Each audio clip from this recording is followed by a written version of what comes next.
Mad Green has been participating in martial arts since before they were in kindergarten.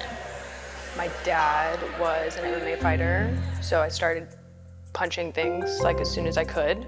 I started kickboxing whenever I was like 4 and karate whenever I was like 7 or 8. But Green, who uses they/them pronouns, says there came a time when they no longer felt welcome in the sport. And then I just did that until I was a teenager and I started fighting with my dad too much. And I stopped, and then I came out, and then it was like, gay people aren't welcome here. So in my youth, growing up in the male culture, toxic masculine culture of like MMA and martial arts, it's like homophobic slurs were tossed around like nothing, you know, and it comes from everybody. And I have seen so many ranges of people from the martial arts community, and it is pretty constant. So over a year ago, Green decided to create Queer Fight Club.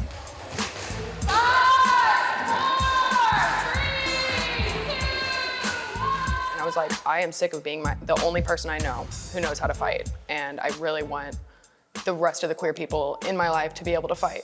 So it kind of started as like me trying to get some friends together, and then I ended up having like 10 people I'd never met before show up on my first class, and I was like, whoa.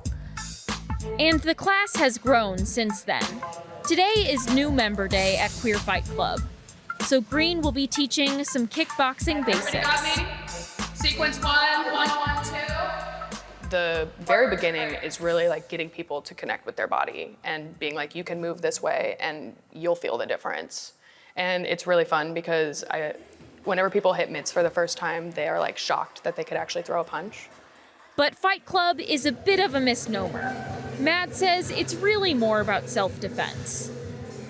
It's unsafe to be queer in Missouri, and like St. Louis is like this blue little dot on the map, but I've like gotten more homophobic and transphobic remarks here than I did like in the middle of the corn in Indiana. So it doesn't really like matter. It's just like super unsafe here, and it's definitely self-defense and kind of arming people with like the confidence to be able to defend themselves. LGBTQ plus people are 9 times more likely to experience a violent hate crime than non-LGBTQ plus people, according to the UCLA Williams Institute.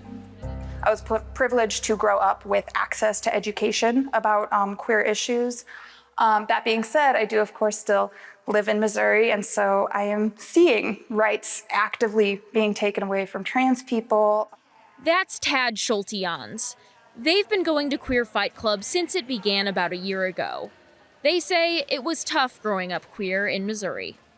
In school, I saw kids, and I was bullied for being queer or looking queer or whatever thing they could pinpoint. And so it's been a really unique and uncomfortable balance of growing up with that acceptance and still growing up among all of the hatred and homophobia and transphobia. In 2024, the Missouri legislature introduced 40 anti-LGBTQ plus bills, according to the ACLU.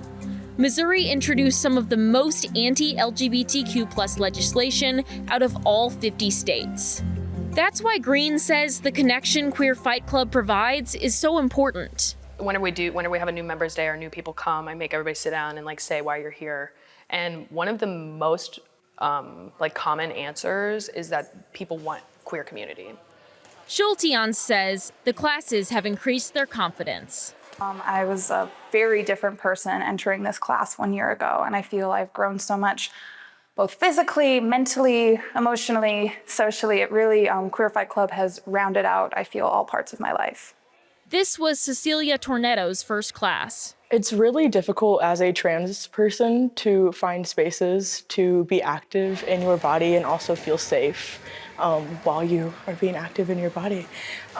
It's definitely been empowering to come to a space with all queer people. By queering it and making it a safe space and a community, we are bringing out like the best of boxing and the best of kickboxing, and it's like how much people support each other, and like you train and you sweat and you hit each other, but then you like hug and you like support each other, and that's kind of like what I want to bring out of the sport. We're gonna be really loud and really queer and really angry. For Living St. Louis, I'm Veronica Moheski.